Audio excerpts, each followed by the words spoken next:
मैं सर्वशक्तिमान परमेश्वर का धन्यवाद देता हूं कि हमारे परमेश्वर ने आज सुबह के समय सप्ताह के पहले दिन एक बार फिर हमको अपने पवित्र चरणों में आने के लिए सौभाग्य दिया ताकि हम अपने परमेश्वर के जीवते कलाम को सीख सकें, क्योंकि हमारे पास समय मालूम नहीं कितना है, लेकिन फिर भी हमारा परमेश्वर हमको हर रोज एक सुंदर मौका देता है ताकि हम अपने परमेश्वर की उपासना कर सकें।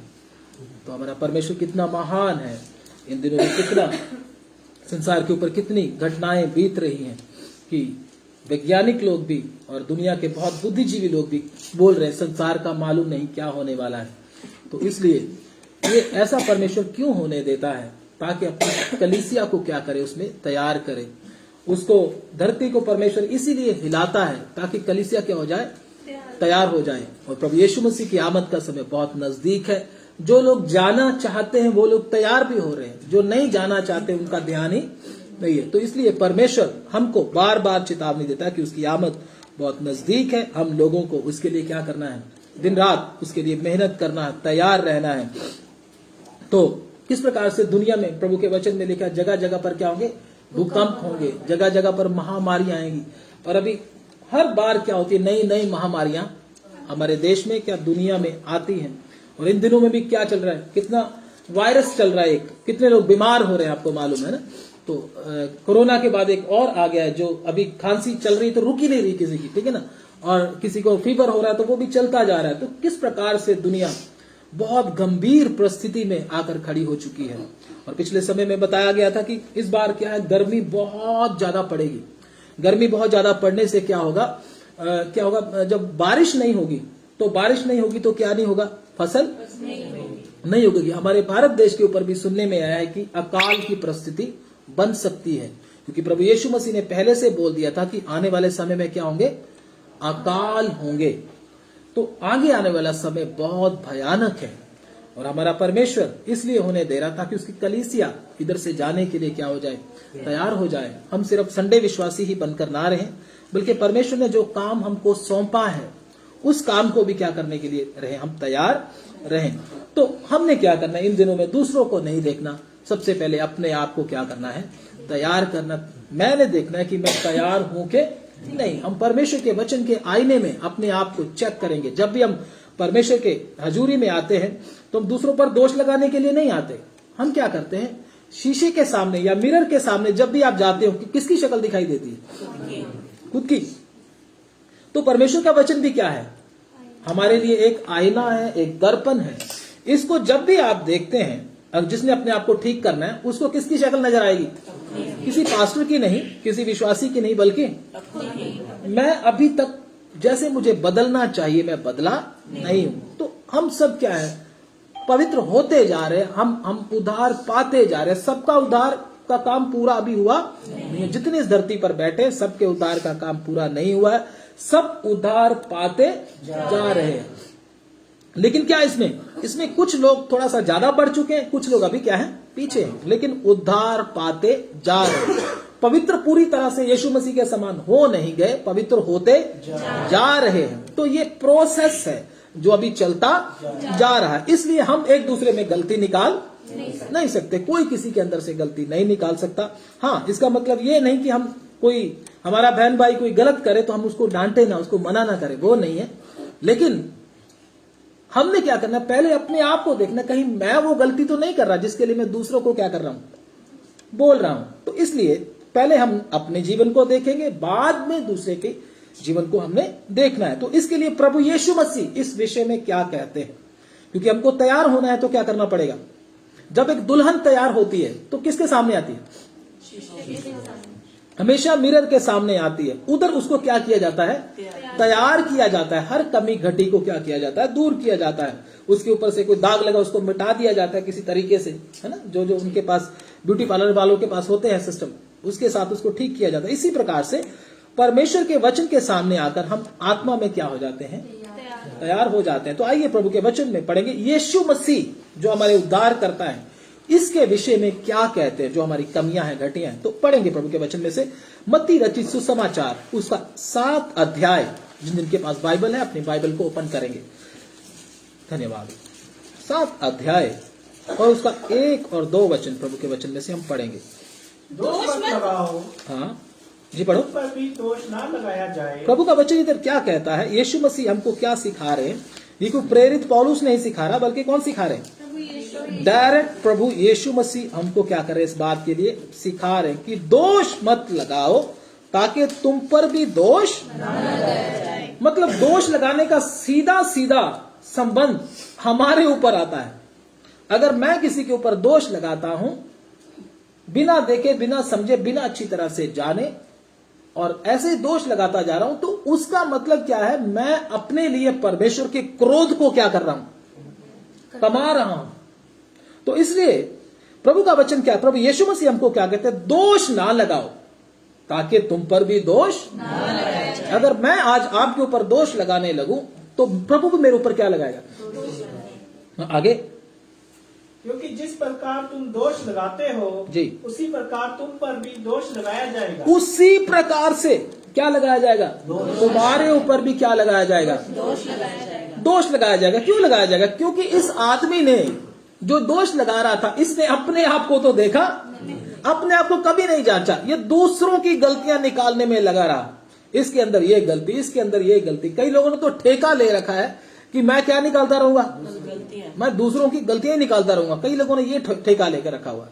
तो खुद आपको पूछो, आप कैसे? मैं बिल्कुल ठीक हूं, मेरी टेंशन आप मत लो, मैं तो प्रभु यीशु मसीह के समान बन चुका हूं। तो प्रभु यीशु मसीह ने इस बात को ठीक करने के लिए हमको बोला है, क्योंकि जो प्रभु यीशु मसीह ये वचन आज हमको दे रहा, वो किधर है? यीशु मसीह किधर है? स्वर्ग में। वो 2 या 3 मेरे नाम में इकट्ठे होते हमारे बीच में क्या है? हाजिर है। प्रभु यीशु मसीह इधर है। वही हमको क्या दे रहे हैं? अपना वचन दे रहे हैं। क्योंकि हमारे अंदर बहुत सी कमियां हैं, प्रभु उनको निकालना चाहते हैं, लेकिन हम छुपा कर रखते हैं। लेकिन प्रभु चाहता है स्वर्ग जाने से पहले पहले, इस दुनिया को छोड़ने से पहले पहले मेरे बच्चों के अंदर कोई कमी ना रह जाए। देखो, प्रभु के वचन में अगर पुराने नियम में भी देखें तो प्रभु का दास अय्यूब के मरने से पहले पहले प्रभु ने क्या किया? उसके अंदर क्या देखा? घमंड को देखा। प्रभु ने बोला इसके घमंड को, अगर इसको सही नहीं किया तो ये घमंड के साथ ही किधर चला जाएगा? स्वर्ग में नहीं, दुनिया को छोड़कर चला जाएगा। इसलिए सबसे पहले, जाने से पहले मैं क्या कर दूं? इसका घमंड क्या कर दूं? ठीक कर दूं। पौलुस के जाने से पहले पहले प्रभु ने क्या किया? पौलुस के अंदर भी प्रभु को घमंड की क्या आई? थोड़ी सी झलक न खुशबू आई। पौलुस को भी प्रभु ने क्या कर दिया? ठीक कर दिया, ताकि इसके अंदर ये घमंड क्या हो जाए? खत्म हो जाए। तो प्रभु क्या करना चाहता है? कलीसिया को भी, जो हम लोग प्रभु के लोग हैं, हमारे अंदर से भी इन चीजों को निकालना चाहते हैं अपने वचन के द्वारा। आगे पढ़ते उसको। और जिस नाप से तुम नापते हो उसी नाप से तुम्हारे लिए भी नापा जाएगा। जिस नाप से हम नापते हैं, याद रखना, प्रभु यीशु मसीह के वचन है, उसी नाप से तुम्हारे लिए भी नापा जाएगा। जिस प्रकार से मैं किसी के साथ व्यवहार करूंगा, मेरे सिर के ऊपर पलट कर वो आएगा। ये किसने बोला है? ये पक्का है, पक्का है। इसलिए सामने वाले के सामने, उसके साथ व्यवहार करते समय, उसके साथ बर्ताव करते समय सोच समझकर मुझे भी और आपको भी क्या करना चाहिए? बर्ताव करना चाहिए। चाहे हम किसी जगह पर काम करते हैं, उधर भी क्या करना चाहिए? अपने से छोटे वाले जो स्टाफ हैं, जिधर, चाहे आप मिस्त्री हो मान लो, तो आपके नीचे एक मजदूर काम कर रहा है, उसको, उसके ऊपर पत्थर मत फेंको, उसको उल्टा सीधा मत बोलो, क्योंकि अगर आप उसके साथ बुरा व्यवहार करेंगे तो पलट कर आपके ऊपर भी क्या आएगा? बुरा व्यवहार आएगा ही आएगा। कहीं भी हॉस्पिटल में काम करते हैं, हमारे अंडर भी काम करते हैं लोग, तो मुझे भी क्या करना है? मुझे भी देखना है कि मैं अपने से नीचे वाले के साथ कैसा व्यवहार कर रहा हूं। अगर मैं गलत व्यवहार करता हूं तो वो पलट कर किसके ऊपर आएगा? मेरे ऊपर आएगा। इसलिए प्रभु यीशु मसीह हमको क्या कहते हैं? जिस नाप से तुम नापते हो, तुम्हारे साथ भी उसी प्रकार से नापा जाएगा। तुम्हारे साथ भी ऐसा ही होगा। तुम दया नहीं करते तो तुम्हारे ऊपर भी बिना दया के परमेश्वर क्या करेगा? व्यवहार करेगा। जैसा करेंगे वैसा ही क्या करेंगे? उसी हिसाब से परमेश्वर हमारे साथ क्या करता? बर्ताव करता है। इसलिए हमने इस बात को क्या करना है? जांच। अगर आप चाहते हो परमेश्वर की दया मेरे ऊपर आती रहे, परमेश्वर की करुणा मेरे ऊपर आती रहे, प्रभु मुझे क्षमा करे, तो हमें भी क्या करना पड़ेगा? अगर मैं बोलूं नहीं नहीं प्रभु मुझे क्षमा कर, और दूसरे की जब बारी आ गई, अपनी बारी जब आ गई क्षमा करने, तो उसको क्षमा ही ना करें, तो जब मैं प्रार्थना करूंगा तो प्रभु भी क्या करेगा? क्षमा नहीं करेगा। प्रभु हमारी प्रार्थना सुनेगा ही नहीं। आगे हम वचन पढ़ेंगे, सुनेगा ही नहीं। वो कहेगा जा काम कर तू अपना, क्योंकि जब तेरी बारी आती तू किसी को छोड़ता तो उसको कुचल डालता है, लेकिन अब जब तेरी बारी है तो अब तू क्या कर रहा है? हाथ उठा रहा है, रो रहा है, मैं तेरी प्रार्थना सुनूंगा नहीं। तो इसलिए जैसा हम व्यवहार दूसरों के साथ करते हैं, ध्यान से सुन लीजिएगा, वैसा ही व्यवहार हमारे ऊपर पलट कर आता है। प्रभु का वचन कहता है अगर तुम में से कोई सुख के दिन जीना चाहता है, आनंदित जीवन जीना चाहता है, तुम्हारे ऊपर आनंद का दिन आए, तुम्हारे अंदर खुशी रहे, तुम्हारा भला ही हो, तो सबसे पहले क्या करना पड़ेगा?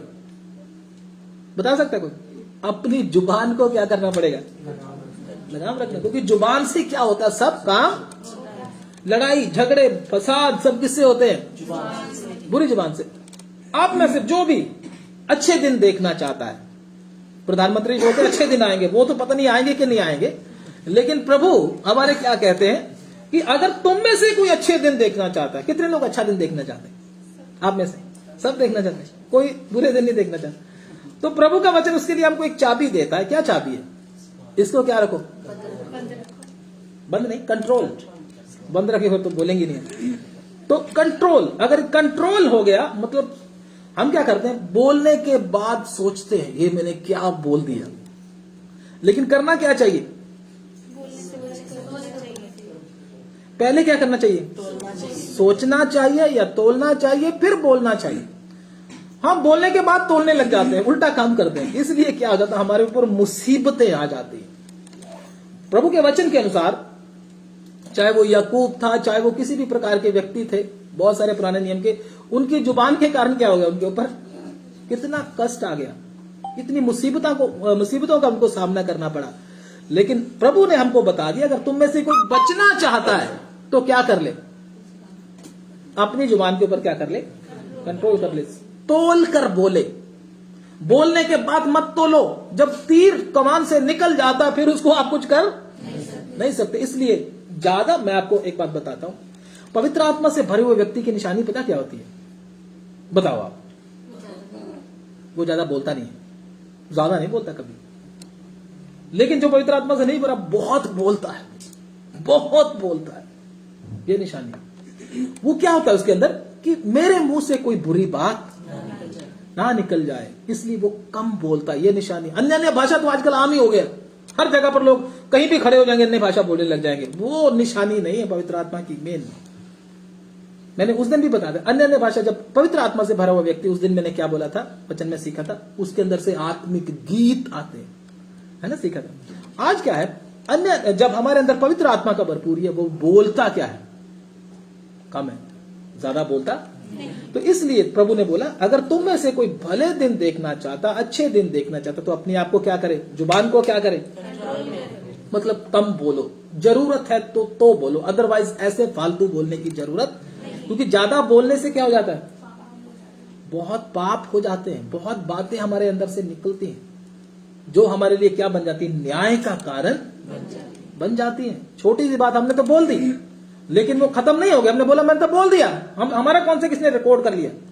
रिकॉर्डिंग थोड़ी ना हुई हमारी, लेकिन पूरे ब्रह्मांड में क्या करती रहती है? घूमती रहती है। हमारे जो भी बोल हैं वो नष्ट नहीं होते हैं, याद रखना। हम बोलते मैंने तो अंदर कमरे में बोला था, ये तो किसी ने सुना ही नहीं था, कोई आदमी उधर था ही नहीं, बस मेरा बेटा था, मेरी बेटी थी, और तो कोई था नहीं। लेकिन आपको नहीं मालूम जो आपके मुंह से निकला था वो कहीं नष्ट नहीं हुआ, वो तो क्या कर रहा है? घूम रहा है। और परमेश्वर को मालूम है इसका। वो परमेश्वर को क्या है, पूरी तरह से परमेश्वर ने इसका रिकॉर्डिंग करके रखा हुआ। वो कब सुनाएगा? जब समय आएगा आपको क्या कर देगा, सारी रिकॉर्डिंग आपको सुनाई जाएगी, फिर हम कुछ बोल। इसलिए बोलने से पहले तोलें, कोशिश करें कम बोले, ठीक है ना। तो ये परमेश्वर का वचन हमको सिखाता है कि दोष मत लगाओ। दोष लगाना शुरू किधर से हुआ था? Very good. किधर से? अदन वाटिका के अंदर दोष लगाने का प्रोग्राम शुरू हुआ था। आज तक क्या हो रहा है? घर घर में चल रहा है। उधर से प्रोग्राम शुरू होता है। लेकिन शुरू कब हुआ था? जब वो पैदा हुए थे, जब परमेश्वर ने बनाया था, तब दोष लगाने का काम कब शुरू हुआ? हाँ? पाप उसके अंदर प्रवेश करने के बाद दोष लगाने का काम क्या हो गया? सबसे पहला दोष किसने लगाया? आदम ने परमेश्वर के ऊपर लगाया। बोलो। हाँ? सांप ने लगाया? किसने लगाया? आदम ने परमेश्वर के ऊपर लगाया था क्या? कि जो स्त्री तुमने मुझे दी है उससे मुझे फल खाना है। जी जी, किसके ऊपर लगाएगा? सबसे पहले परमेश्वर के ऊपर दोष। जैसे ही पाप अंदर आया, दोष का काम क्या हो गया? शुरू हो गया। किसके ऊपर दोष? जो स्त्री तूने मुझे दी थी, उसने मुझे क्या खिलाया है? फल खिलाया है। इस बाद में स्त्री के ऊपर भी आया दोष। पहले किसके ऊपर? परमेश्वर। तो दोष लगाने का प्रोग्राम पाप के साथ शुरू हुआ है। जब हमारे अंदर पाप बढ़ जाता है, हम भी एक दूसरे के ऊपर क्या लगाने लगते हैं? दोष लगाने लगते हैं। तो सबसे पहले ये काम किसका है? ये प्रभु के वचन में देंगे। दोष निकलता किधर से? वैसे तो हमने देखा अदन वाटिका से शुरू हुआ है, लेकिन इसका मेन जो ठेकेदार है, वो आप समझ ही गए होंगे जो मैंने बोल दिया। वो कौन है जिसने ये ठेका ले रखा है? लिखा है कहीं? पढ़ो प्रभु के वचन में, प्रकाशित वाक्य की किताब, उसका 12 अध्याय, उसका 10 और 11। ठेकेदार को देखते हैं, कौन सा ठेकेदार है इसका। फिर मैंने स्वर्ग से यह बड़ा शब्द आते हुए सुना, जी। अब हमारे परमेश्वर का उद्धार और सामर्थ्य और राज्य और उसके मसीह का अधिकार प्रकट हुआ है। जी। क्योंकि हमारे भाइयों पर दोष लगाने वाला, जो रात दिन हमारे परमेश्वर के सामने उन पर दोष लगाया करता था, गिरा दिया गया है। हाँ, हमारे भाइयों पर रात दिन। कब? रात को तो सो जाते, रात को कौन सा दोष लगता है? लेकिन वो सोता, उस भाई साहब को कभी नींद नहीं है। जब तक वो दोष लगा ना दे, उसको क्या नहीं मिलती? सेटिस्फैक्शन नहीं मिलती। बोलता आज तो मैंने काम किया ही नहीं कोई। हमारे घर में भी चलता है कई बार ना, जब तक एक दूसरे के ऊपर बहन भाई दोष ना लगा दें, तो हमें नींद नहीं आती है। बोलते आज मजा नहीं आया, कुछ कमी लग रही है। क्यों? क्योंकि दोष नहीं लगाया किसी के ऊपर। ऐसे इसने किया, उसने किया, उंगली बहुत उठाते हैं।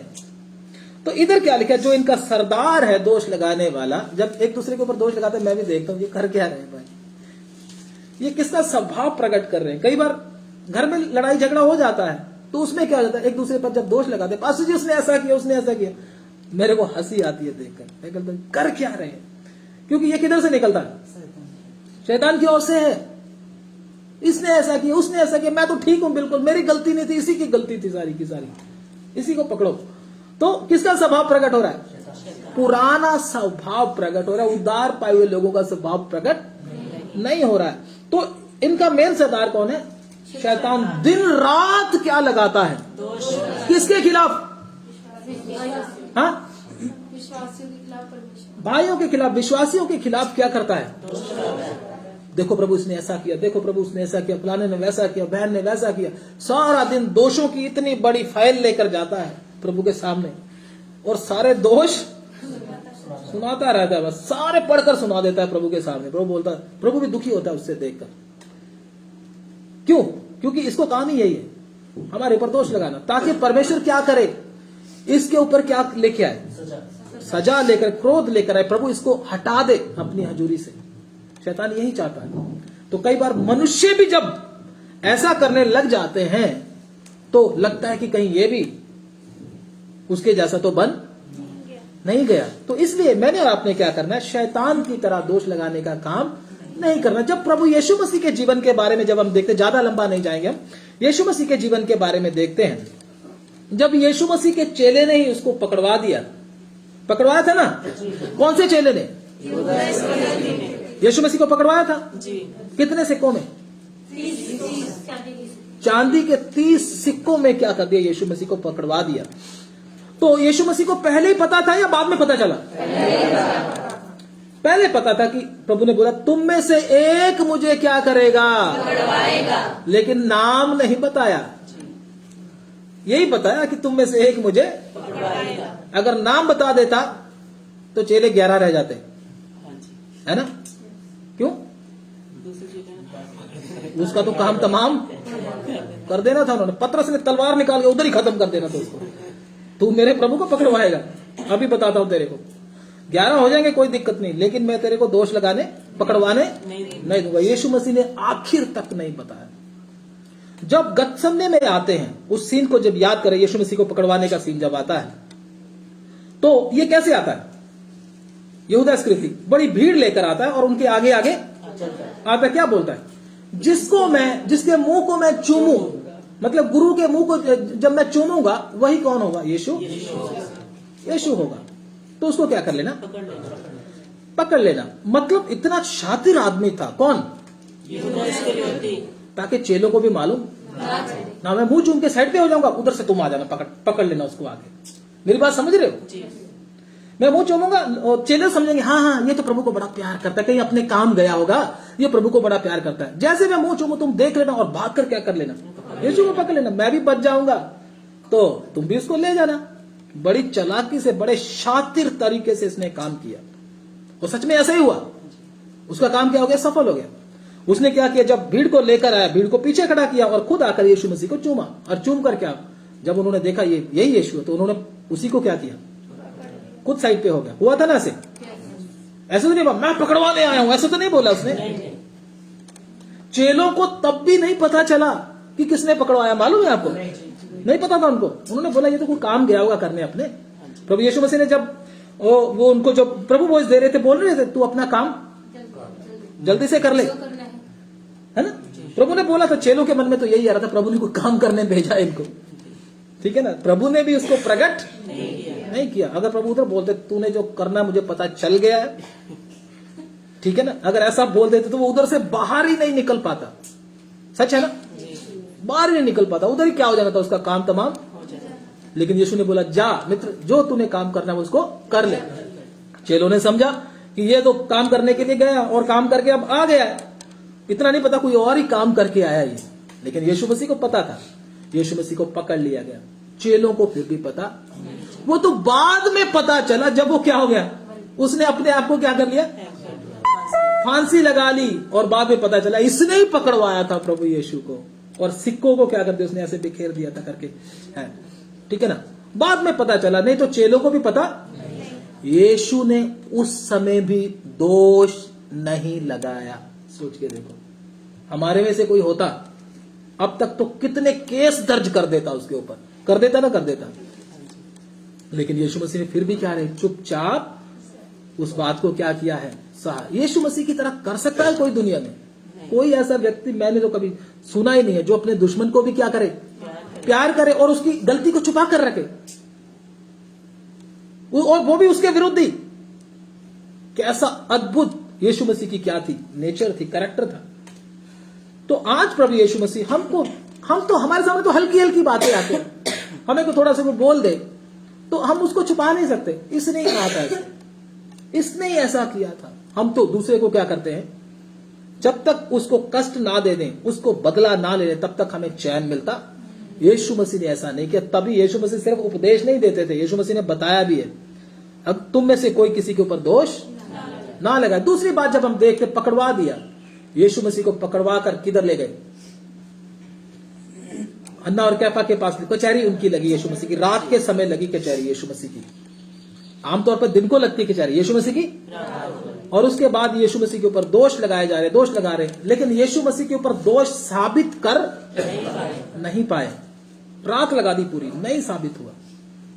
सिर्फ क्या बोला, ये यहूदियों का राजा है, इसको क्या कर दो, सलीब पर चढ़ा दो। जब सलीब पर चढ़ा दिया और हाथों पैरों में कील ठोके, कोड़े भी पड़े, एक कम 40 कोड़े, और हाथों पैरों में कील ठोकर यीशु मसीह को जब सूली पर लटका दिया, बुरी हालत कर दी, कपड़े भी उसके उतार दिए गए, तो यीशु मसीह क्या दोष लगा रहा है?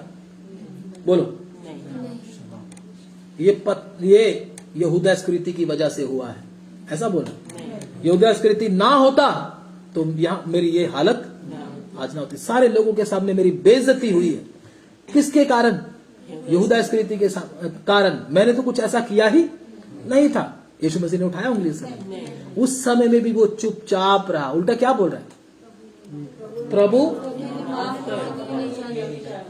माफ तो कर दे, ऐसा बोल दिया, लेकिन ये नहीं प्रभु ने बोला। क्या नहीं बोला? प्रभु इनको क्या कर दे, ऐसा करने की तो बात बाद में है। सबसे पहली बात कौन सी है? प्रभु ये नहीं जानते ये क्या कर रहे, ये नहीं जानते, मतलब इन्होंने कुछ नहीं किया है, इनकी कोई गलती नहीं है। जो भी गलती है वो किधर है? इधर है। मेरे ऊपर डाल दे, तू खुद लेकर बैठा हुआ है। सोच कर देखो, इनकी कोई गलती नहीं, तो फिर गलती किसकी? कोई और है उधर? किसकी? अपने ऊपर ले ली। यहूदा इस्करियोती की गलती अपने ऊपर ले ली। हम सब की, सारे लोग जितने हम इधर बैठे हैं, हमारे पापों को, हमारी गलतियों को, हमारे अपराधों को, हमारे बुरे बुरे कामों को किसके ऊपर ले लिया? अपने ऊपर ले लिया। मैं भुगतूंगा इसकी सजा। यह है व्यक्तित्व प्रभु यीशु मसीह का। आज तक ऐसा व्यक्ति तक कभी देखा है आपने? कोई आप कहानी में भी नहीं सुनोगे। फिर भी उंगली नहीं उठाया। सब कुछ तो क्या हो गया? खत्म हो गया। चेले भी क्या हो गए? भाग गए। सूली पे भी लटका दिया, अब तो मरना ही बाकी है। फिर भी अपना मुंह नहीं खोला। यीशु मसीह जो लिखता है, जो हमको सिखाता है, वो पहले करके भी दिखाता है। उसने किया, खाली उपदेश यीशु मसीह ने दिए। इसलिए इतनी बड़ी कुर्बानी प्रभु यीशु अपनी जुबान को क्या करके रखा। कितना मैं कभी कभी सोचता हूं, समझ से भी क्या है, परे है। और प्रभु का दास दाऊद क्या बोलता है? कहता है ये ज्ञान मेरी समझ से क्या है, परे, मैं इसको समझ नहीं सकता हूं। सोच कर देखो। तो इसलिए प्रभु से हमने भी अनुग्रह मांगना। प्रभु छोटी छोटी कोई गलतियां मेरे खिलाफ करता है, मेरे खिलाफ, मेरे अगेंस्ट बोलता है या कुछ ऐसा करता, प्रभु मुझे भी चुप रहने की क्या दे, शक्ति दे, सामर्थ दे मुझे प्रभु, ताकि मैं भी क्या रहूं, उसको सह सकूं। मैं चुप करके उसको क्या करूं, तेरे सामने, तेरे कदमों में रह सकूं। तब क्या करेंगे? प्रभु यीशु मसीह की सच्ची शांति, आनंद और प्रेम हमारे हृदय में अपने आप ही क्या लगेगा, उमड़ने। क्योंकि जब जैसे हम दोष लगाते, हमारे अंदर शैतान की ओर से कड़वाहट, नफरत, बेचैनी बढ़ जाती है। खुद हम कमाते हैं ये चीजें। हाई ब्लड प्रेशर कब आता है? ऐसी चीजों के कारण ही आता है। क्यों? क्योंकि हम अपने आप को क्या नहीं करते, यीशु मसीह के समान बनाने की कोशिश भी नहीं करते। प्रभु यीशु मसीह को कभी बीपी हाई हुआ, कभी लो हुआ? बोलो, हमारा क्यों हो जाता है? क्योंकि जो हमको सिखाया गया वो हम करते नहीं है। जैसे देखो, मैं आपको सिंपल सी बात बताता हूं कि हमारे माता पिता हमको पढ़ाते लिखाते हैं, है ना, हमारी सारी जरूरतें पूरा करते हैं। लेकिन जब एग्जाम आते हैं, अगर हम फेल हो जाएं तो क्या होता है? पढ़ाई लिखाई तो की है, पैसा भी दिया गया, सब कुछ के ट्यूशन भी रखा गया, लेकिन फिर भी फेल हो गया, तो फिर क्या बोलते हैं? बड़ा प्यार करते हैं, टीचर नहीं पढ़ाया, नहीं, फिर डंडे पड़ते हैं। हमको तो पढ़ते थे, तो नंबर कम आ गए तो क्या पढ़ते हैं? ऐसे ही यीशु मसीह ने हमको क्या सिखाया है? दोष मत लगाओ, ताकि तुम पर भी दोष ना। लेकिन हम फिर भी क्या करते हैं? एक दूसरे के ऊपर दोष लगाने, बहन भाई आपस में लड़ पाएंगे, वो भी दोष लगाने लगे। तो क्या हो गया? एग्जाम आया था, बच्चा क्या हो गया? फेल। अब क्या होगा? अब पापा जी क्या लेके आएंगे? गिफ्ट नहीं, डंडा ही लेके आएंगे। अब क्या हो रही है? हाय मेरा बीपी, हाय मेरा बीपी ऊपर, हाय मेरा बीपी नीचे। यही होता है, नहीं होता? ये इसी के कारण ही होता है, क्योंकि तुझे जो पढ़ाया गया था तू उसमें पास नहीं हुआ है। अगर तू पास हो जाता तो तेरे अंदर क्या आ जाता? तुझे गिफ्ट मिलता। गिफ्ट क्या है? आत्मा के गिफ्ट क्या है? बोलो। फल क्या है? ये किधर से आता? परमेश्वर हमको देता। ये कौन देता है? दुकान से नहीं मिलता है। कौन देता है? पास होंगे तभी मिलेगा ना। होते तो क्या रहते हम? पास्टर जी बड़ी प्रार्थना करते। अरे प्रार्थना करने से सब कुछ नहीं होता है। जो हमारे सामने टेस्ट भी आते हैं, जो हम सीखते हैं ना, वो क्या आते हैं? उसमें से पास नहीं हुआ तो डंडे पड़ते रहते हैं। ये बात अच्छी तरह से समझ लेना, ये खरी शिक्षा है। इसलिए एक विश्वासी क्या रहता है? बेचैन रहता है, परेशान रहता है, क्योंकि परमेश्वर हर बार टेस्ट देता है। हम फेल, मैंने तो होना ही फेल है। कई बच्चों ने क्या कर लिया डिसाइड, स्कूल के बच्चे, हम तो होंगे ही फेल, जो मर्जी करो। हमने तो क्या कर लिया है, ये निश्चय हमने तो पास होना ही नहीं है, चाहे सरकार भी जोर लगा ले, ठीक है ना। तो ऐसे करके हम भी क्या कर लेते हैं, कई बार डिसाइड कर लेते हैं वचन के अनुसार मैंने चलना ही नहीं है, प्रभु ने जो सिखाया वो करना ही नहीं है मैंने। अभी जो वचन सीख रहे हैं घर में जाकर क्या होगा, हाँ टेस्ट आएगा, फिर उसको भूल जाते हैं, बोलते मैं अभी कर ही लूं पहले थोड़ा सा सेट अभी ठीक है ना। वो करते ही क्या हो जाता है, शैतान को मौका, शैतान साहब क्या हो जाते, प्रकट हो जाते उधर ही। कहता अब प्रभु ने क्या कर दिया है, तेरे को मेरे हाथ में सौंप दिया है, अब तू क्या कर, बस तू ठीक है, अब मैं तेरे को करता हूं ठीक। बीपी, ये वो स्वप्न डरावने, ये वो बहुत चीजें आती है, आती कि नहीं आती, क्यों, क्योंकि आज्ञा माना नहीं था। इसलिए मैंने और आपने क्या करना है, प्रभु की इच्छा के अनुसार क्या करना, अपने जीवन को बिताना। वचन बहुत लंबा था लेकिन ज्यादा नहीं जाएंगे, इन वचनों के द्वारा प्रभु आपको बहुत आशीष दे। आमीन आमीन। प्रार्थना करें, हालेलुया, प्रार्थना करें, हालेलुया हालेलुया। धन्यवाद प्रभु यीशु मसीह ने जो हमको सिखाया है उसके अनुसार हम करें। वचन थोड़ा सीखा है लेकिन हमारे लिए बहुत जरूरी है। ज्यादातर हम इसमें फेल होते हैं और परमेश्वर की आशीषों को जो परमेश्वर हमको देना चाहता है उसको हम अनुभव नहीं कर पाते हैं।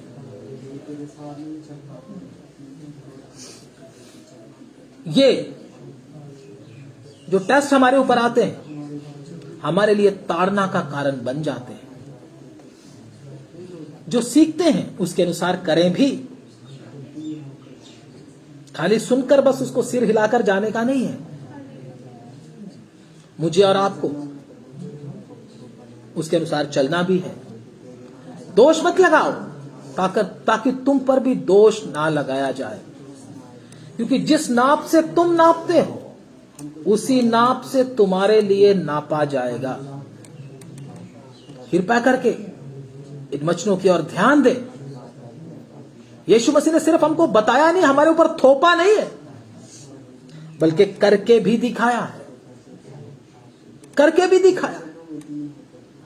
प्रभु चाहते यहूदा इस्करियोती का भंडा फोड़ सकते थे उसी समय, लेकिन फिर भी उसने किसी के सामने नहीं बोला। यहूदा इस्करियोती चोरी करता था, फिर भी प्रभु चुपचाप रहे।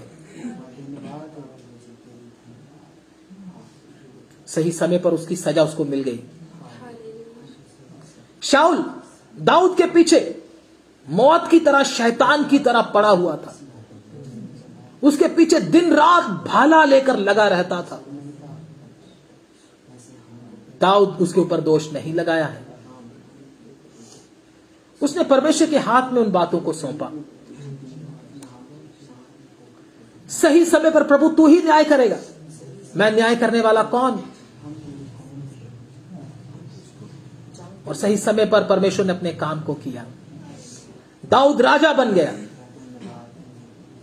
और शाऊल मृत्यु को प्राप्त हो गया। इस प्रकार से सब बातों में प्रभु पर भरोसा रखें। हमारे दोष लगाने से, लड़ाई झगड़ा करने से कोई फल नहीं निकलने वाला। सब बातों को परमेश्वर के हाथ में सौंप दें। प्रभु बोलता बदला लेना मेरा काम है।